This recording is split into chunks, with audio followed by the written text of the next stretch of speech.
Students, today we will revise Geography Lesson 8. Name of the lesson is India Physical Features.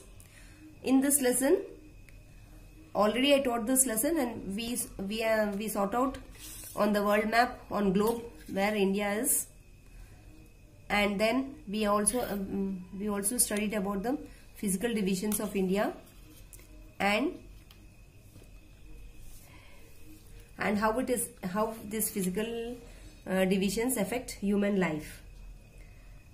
Then we also studied about various rivers, coastal lines,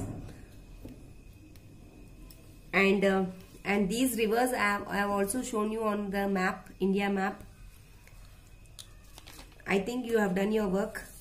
Major rivers and various coastal plains, ghats, all these we have done on map. Once again I will revise the lesson in short.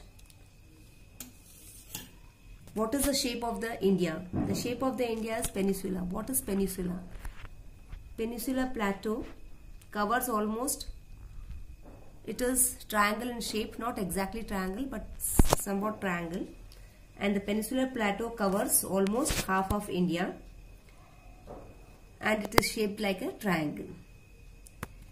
Peninsular plateau is divided in three parts: the Malwa plateau, the Chota Nagpur plateau and the Deccan plateau. The Malwa plateau, it is drained by northern rivers. Means mostly northern rivers are found in Malwa plateau. Peninsular plateau, as just now I told you, I also showed you on blackboard that it is divided in three: the Malwa plateau, the Chota Nagpur plateau and the Deccan plateau. Chota Nagpur plateau, there are Damodar rivers which joins Ganga river with West Bengal, and the Deccan plateau, it is the largest plateau. It is built of lava flow, rocks that change into fertile black soil. Means this Deccan plateau, it is the largest and it is built of lava flow, and so the land here, it is very fertile because of the lava flow, and because of that land becomes very fertile and turns into black soil. Then we also study about the Western Ghats and Eastern coastal plains and the importance of coastal plains. Students, I have explained the lesson step by step with major important points. Now once again I will revise the map work which we have done previously. I think you must have done in your classwork copy you must have done the map work and paste it in your classwork copy on plain side. I'll tell you once again here. Here we can see this is the India physical map. First we will go from the top. Here we can see the Great Himalayan range. It's starting from here, this to this, and then we can see the Ganga river just below it. This is a Thar desert in Rajasthan. Aravalli ranges. We can see the Narmada river here and the Mahanadi this side. Then Mahakal range, northern Sarkars, Eastern Ghats, Coromandel coast. This side it is Konkan coast, Western Ghats. These are Western Ghats and these are Eastern Ghats, Malabar coast. That means in the Western Ghats we can see Konkan coast and Malabar coast, and in Eastern Ghats we can see Coromandel coast and northern Sikars. See children, here this is index. We can see with red, this is a mark.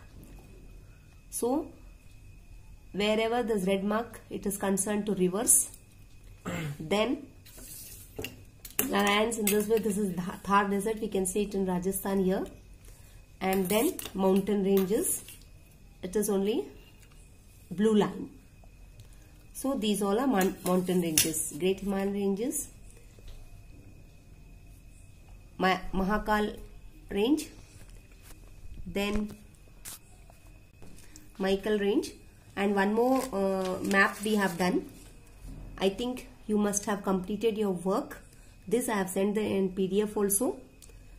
So if you have not done, even now you can do and paste it in your copy. Very soon we are going to check your copies. So we can see here first rivers, different type major rivers of India. First we will see the Indus River, then Brahmaputra River, starting from here to here. We can see the Indus River flowing, then Brahmaputra River, here it is the Ganga River, Narmada, Mahanadi and Godavari. These are the major rivers. You too mark in a political India map and paste it in your copy and revise it again and again, so that it will be clear to you to see the various and major rivers of India.